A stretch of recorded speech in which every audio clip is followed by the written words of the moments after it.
Yo, what is up guys? It's Pedro here, and in today's video I will be talking about 3 rookies that impressed during the Washington football team's minicamp, and we'll talk about what it means for those rookies moving forward. So if you guys are new, make sure to subscribe for Washington and NFL content. So let's get right into the video.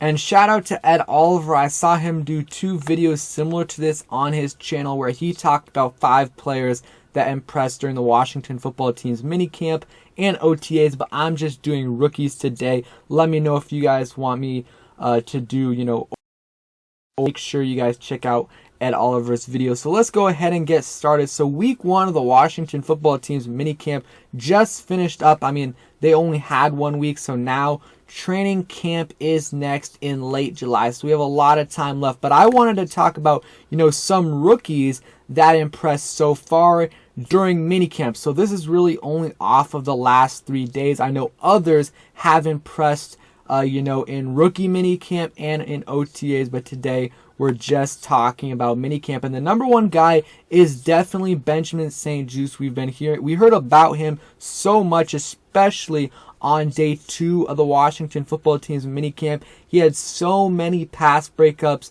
had a couple against Terry McLaurin, Cam Sims, and more, almost had an interception. He had a very, very good camp.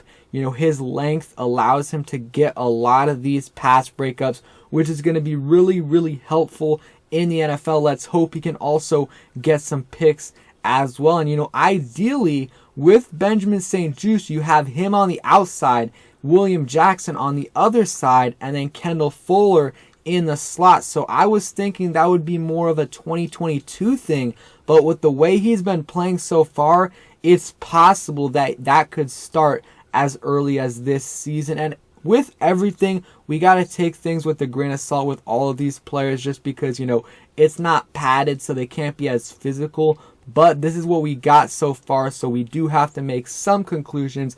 And so far, Benjamin St-Juste has been playing pretty well. Probably him and another rookie have been the best rookies so far, as far as I can tell.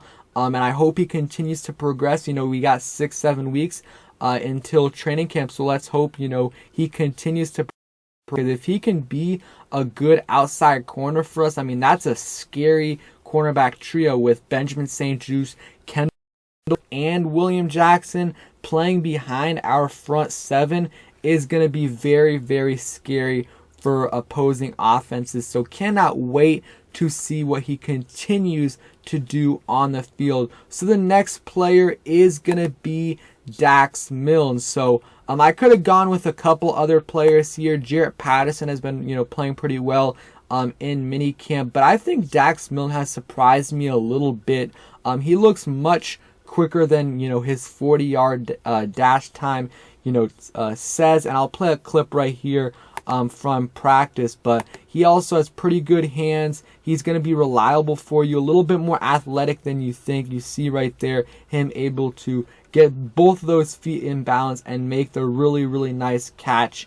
And I think he does. He definitely has a shot to make this roster, and especially with him handling punt returning duties, he could definitely make this roster. That's what he's been doing so far in minicamp. He's been, taking some punts. He's also been, been getting a few touchdowns as well as our slot receivers. So I think, he definitely has a shot to make this roster as a slot receiver. He can also play outside, but ideally you want him in the slot, and so far he's had some pretty good hands. His route running's been pretty good, and they've been able to use him as a punt returner. And of course, you guys, everyone wants a flashy guy to be your punt returner, but at the end of the day, it's more important just to catch the ball. I mean, we saw, with Steven Sims, who, sometimes could break it like he did in 2019, but I mean, he just wasn't reliable. He dropped he fumbled 3 or 4 times this past season, at least losing 2 of them, and that's just unacceptable. So if Milne can, just catch the ball and occasionally run for a few extra yards, that'll be good. And I think, he has a chance to make this roster. And if he doesn't make it, he'll be on the practice squad if he clears waivers. I'm really liking what I've been seeing from him. So the next player, I think him along with Benjamin St-Juste has been, the best rookie so far, or at least gotten the most hype. And this is Dyami Brown. A lot of people love Dyami Brown, and myself included. The last 2 years at UNC, he's gotten 1,000 yards, over 1,000 yards in each of those seasons, and I believe 10 touchdowns. 10 or more touchdowns in each of those seasons as well. He's been playing pretty well so far in minicamp, OTAs, pretty much everything. This past, I think on Thursday, he beat Benjamin St-Juste down the left side, who's also had a pretty good camp so far, and it was like a 45-yard touchdown pass from Heineke. And one thing that I really like about Dyami Brown is his, ball. He's good at tracking the ball, which you really want in a deep threat. Got some good speed as well, but I mean, our wide receiving core just has amazing speed with Terry, Curtis, and now Dyami Brown. But I really think he has a shot to, have a big impact on this offense, this season. We'll see if he starts or not. I think he's going to be battling it out with a couple other guys, maybe Cam Sims and others. But I think at some point this season, he will be lining up on the outside. And the thing with him that I like is he can play on the outside. He can play on the slot. Same thing with Terry. I think they both can play pretty much everywhere, outside, inside, everywhere. And, Curtis Samuel can do that as well, which is great with their wide receiving core because it's very, very versatile, which we haven't had in a while. So I'm really liking what I've seen from Dyami Brown, and I think he'll make a big impact for us, allow us to do a lot of different things on offense because he is a deep threat. So that's going to open up things for other players on our team. So, I'll touch on some other rookies that, we just still don't know much about. Jamin Davis, so far he's looked pretty good. We just haven't been able to see much, and it's hard, for him to make any big plays yet because, it does take time, especially he's playing middle linebacker in these practices, so he's got to call the play, so that's going to take a while, but he still has looked good. Same thing with Cosme. He's raw, but his athleticism has showed, which is good, and I do still think he will end up being the starting right tackle.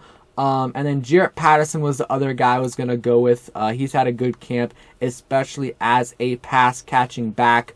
And then, the other guys, Bates has had a solid camp. We really haven't heard much, though, about Shaka Toney and William Bradley King, so I'm going to be interested to see how they look in training camp and ultimately, the preseason, because they might need to add another edge rusher, especially if those guys don't develop. And same thing with James Smith-Williams, but I think James Smith-Williams was solid last year. And we'll see, of course, how he progresses as well. So let me know down below in the comments what 3 rookies have impressed you the most during minicamp. So, don't account for OTAs or rookie minicamp just this week. Derek Forrest, though, I didn't mention him in today's video, but he had a really good OTA session and rookie minicamp. He had a couple picks. I like him as well. Going to be fun to see what he can bring on special teams and then eventually on defense. So thank you guys for watching. I hope you guys enjoyed the video. If you did, please hit that like button, subscribe if you guys are new, and turn on those notifications so you never miss a video. And let me know if you guys want to see a video about the five players that I thought impressed during the Washington football team's minicamp. Peace.